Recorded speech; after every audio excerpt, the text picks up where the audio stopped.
Dudes, back again, shout out for mine folk. So, check out Lupe Fiasco, MIT Symposium on rap, hip-hop. The philosophy of rap, hip hop, rap music, and rhymes in general. I don't like that. This is one of the songs that there was top. Lupe had his top 3 songs as far as like some of the best writing ever, and this is one.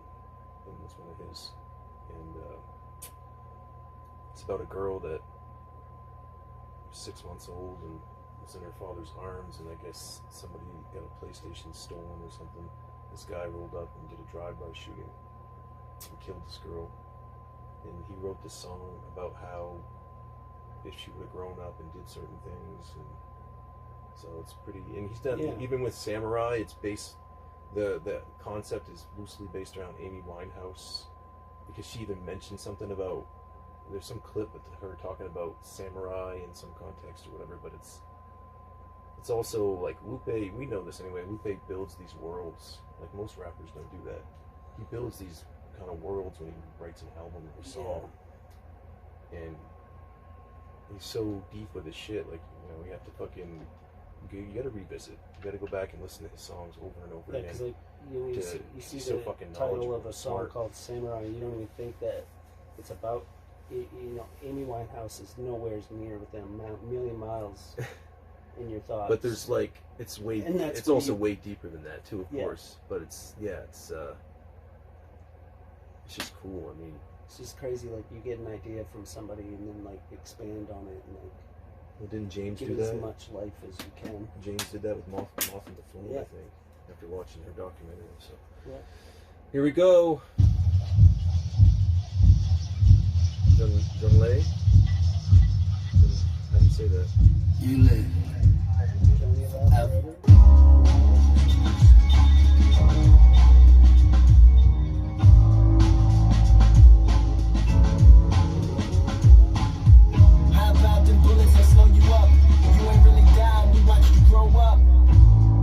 You took your first steps awkwardly across the kitchen floor to your best.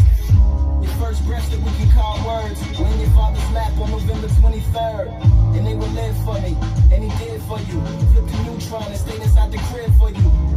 And this commitment from your father imparted a deep sense of value you forever harbor. We were all so proud as we see you getting smarter, and the bond grow deep between the mother and the daughter. 'Cause you are not a mother.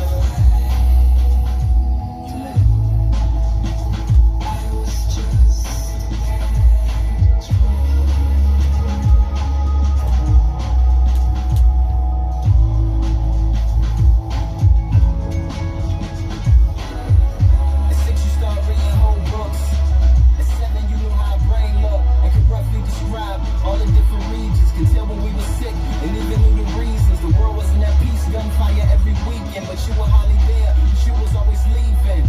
Field museum, planetarium, aquarium, you saw something special in the tank you were staring in. And in those moments, as a little girl, you realized it was a bigger world, bigger than the South Side, bigger than Chicago. You were bigger still, wanted rims on your car though, and big ass woofers in your condo, so you could win like your daddy at the park eating sharks. With the king where you were teach for being smart, where you bumped into Hadia teaching art. You live.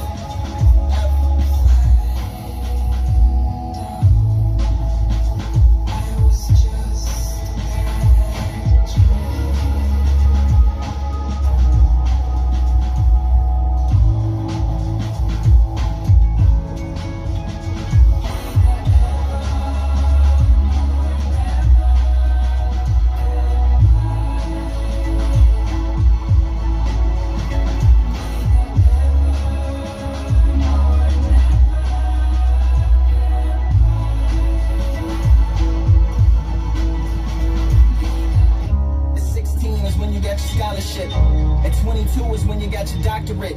Even now it's kinda hard to believe, but your father taught you work hard and achieve, and you comply, accepted by every medical school you apply. But the coolest thing is when they offered you that high paying slot, you replied, they need me in the hood, and that's where you reside. Free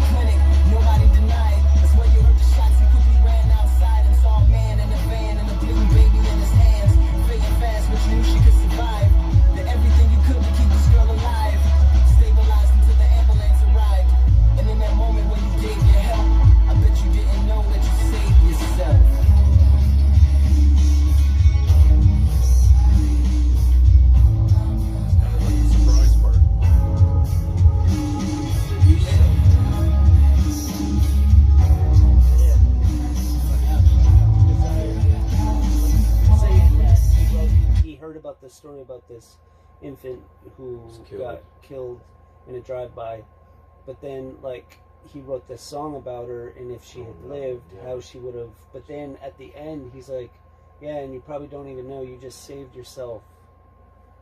Like, had there been somebody else who had lived the life that he speculated this little girl would have lived, become a doctor, they would have been there to save the little baby's life and stabilize her until the ambulance could get there. They would have to know how to, like, you know, like put pressure on the wound, hold the blood in, don't move her.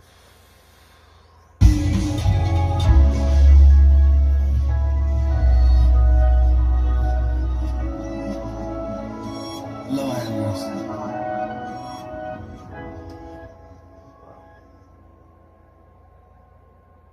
So I know growing up, like, in the neighborhood, as much as, you know, Sticks can be neighborhood, Dad was always known for being, like, if somebody got hurt, you went to him. Yeah. And, like, he could stabilize you from working with animals. Yeah. Like, because, like, we were poor. Like, we couldn't afford to go get groceries or whatever, so, like, we would trade, like, or, like, do different odd jobs for, like, farmers who had cows. And then they would, like, here, take this cow. And then we'd raise it up and then slaughter it and eat it all winter. And we did that with cows, pigs, chickens, everything like that. So, like, doing all that, so, like, when it came time to, like, when somebody got hurt, like, you know, you put pressure on it, and, like, you know, when an animal gets hurt, you know, you don't worry about the animal's pain. You just need to save the animal, and you know, stabilize, you know, disinfect, wrap, keep it clean, keep it tight, keep it, you know, the blood flowing to whatever, and, like, so Dude. like. But medicine man. Nowadays, like, he's still really the only person around who knows how to do any of that. You know? Yeah. 40 years later. Yeah. Just insane. It's fucking rad.